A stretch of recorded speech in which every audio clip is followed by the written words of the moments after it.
the Bible Study Podcast, episode 46. This is the fifth episode in a series on what the church is and what it's called to be. This episode will focus on love.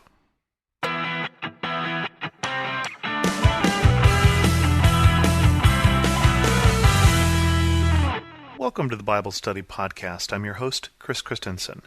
As we started this series on what the church is and what it's called to be, I'm hoping more than a few of you anticipated that they would be this particular episode about the church being loving, because I'm hoping this is a theme that you are familiar with, and yet I think it still bears repeating in terms of what the Bible is calling the church to be.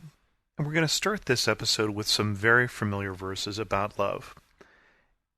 If you're married, you may have had 1 Corinthians 13 read at your wedding. It's certainly one of the most common verses or chapters of the Bible to be read at a wedding. The interesting thing, though, is that this chapter was not written with that intent.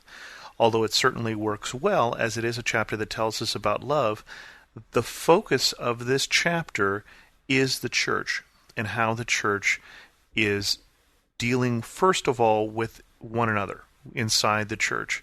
And if you look at 1 Corinthians 12 and 1 Corinthians 14, which are the bookends around this particular chapter about love, you'll see that they have to do with spiritual gifts and with the sense of unity of the church, especially chapter 12, which has that great illustration about the body of Christ. It says this about the body of Christ: "Now the body is not made up of one part, but of many. If the foot should say, 'Because I am not a hand, I do not belong to the body,' it would not for this reason cease to be part of the body. And if the ear should say, 'Because I am not an eye, I do not belong to the body,' it would not for this reason cease to be part of the body. If the whole body were an eye, where would the sense of hearing be? If the whole body were an ear, where would the sense of smell be? But in fact, God arranged the parts of the body, every one of them, just as He wanted them to be. The eye cannot say to the hand, 'I do not need you,' and the head cannot say to the feet, 'I do not need you.' On the contrary, those parts of the body seem weaker are indispensable, and the parts that we think are less honorable we treat with special honor." What's going on, apparently, in the church in Corinth, that the book of Corinthians, 1st and 2nd, would be written to, is they're having some problems in the church. And we learn about the problems based on what Paul is telling us. One of the things that they're having a problem with is they're telling each other, literally, that because you don't have the same gifts that I do, because you have a different role in the church than I do, a different position, a different ministry, you are less of a Christian than I am. You are somehow less. This is the eye cannot say to the hand, "I do not need you." Just because you have a different function doesn't mean that one of you is more important than the other. And this theme here over these three chapters, 1 Corinthians 12, 13, and 14, of the gifts, they're given by God to different people in the way that God thinks is appropriate, is the overall theme between these three chapters. It's how has the church been gifted and how can we be different and yet united. And so the unity that is drawn here in chapter 13 is this is what unites us. It's the love that we have. And so with that context, let's look again at 1 Corinthians 13. "If I speak in the tongues of men and of angels, but have not love, I am only a resounding gong or a clanging cymbal. If I have the gift of prophecy and could fathom all mysteries and all knowledge, and if I have a faith that can move mountains but have not love, I am nothing. If I give away all I possess to the poor and surrender my body to the flames but have not love, I gain nothing." So that first paragraph there in 1 Corinthians 13 is dealing very specifically with this particular issue that the Corinthians have of some people are getting pretty uppity. They're thinking too much of themselves. And when they do so, they're thinking of themselves more importantly than other members of the church. They are not acting in a loving way. And Paul says, don't really care how great your gifts are. If you don't have love, you're nothing. The most important thing in the church, first of all, in these set of verses, how we treat one another, is love. Don't care if you have the gift of tongues of men and angels. Don't care if you have gifts of prophecy, you can tell the future. Don't care that your faith can literally move mountains. You don't have love, you're nothing. And then goes on to say, paint a picture here of the church and how we treat one another. Love is patient. Love is kind. It does not envy.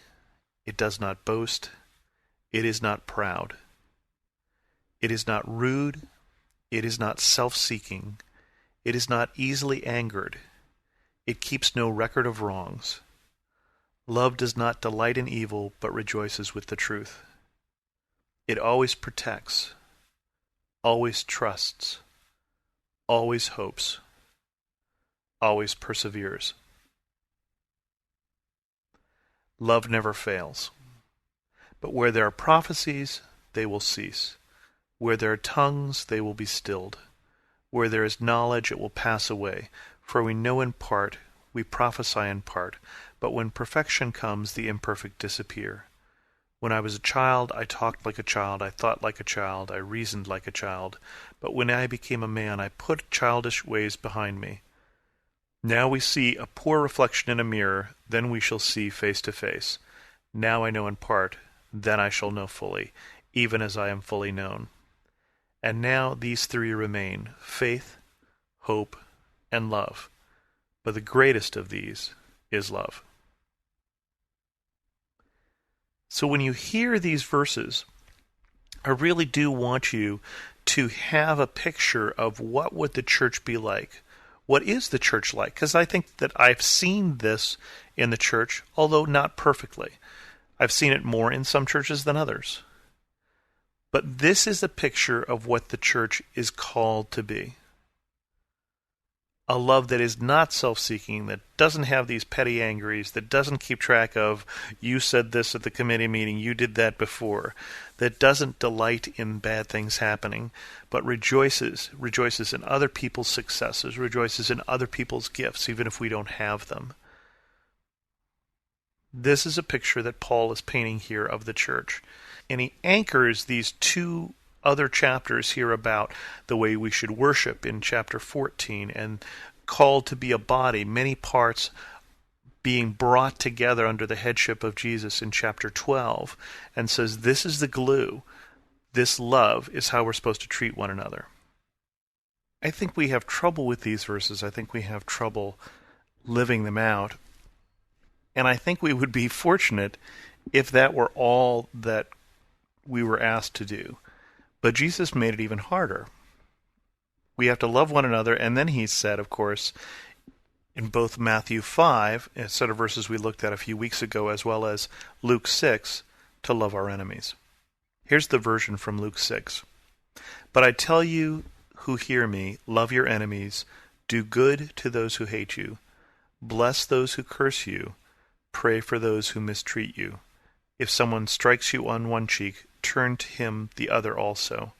If someone takes your cloak, do not stop him from taking your tunic.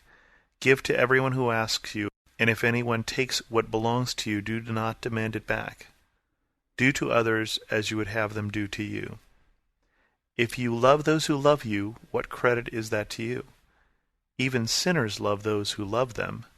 And if you do good to those who are good to you, what credit is that to you? Even sinners do that. And if you lend to those from whom you expect repayment, what credit is that to you?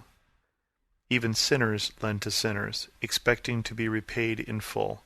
But love your enemies, do good to them, and lend to them without expecting to get anything back.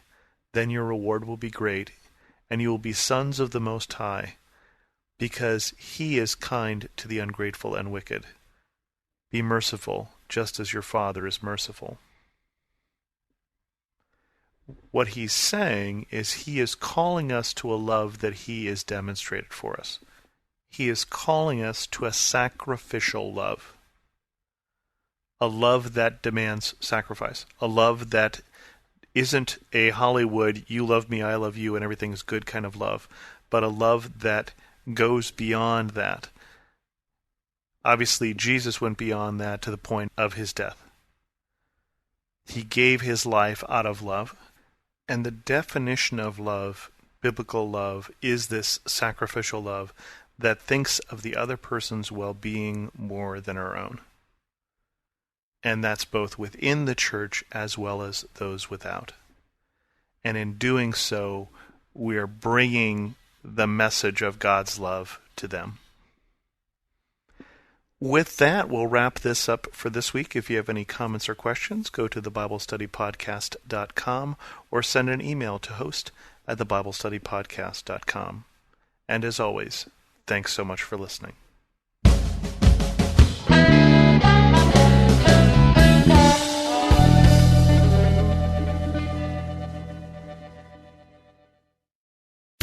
The best and the brightest served up daily by the sharpest minds in content delivery, Podshow, and Limelight.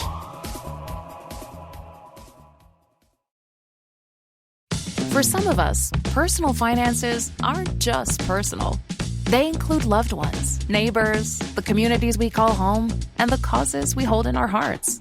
At Thrivent, planning your finances is bigger than just money. We help you put your plans into motion and faith into action so you can do more for the ones in your heart. Because sometimes all you need to make a difference is someone to help you make it happen. Thrivent, where money means more. Connect with us at Thrivent.com.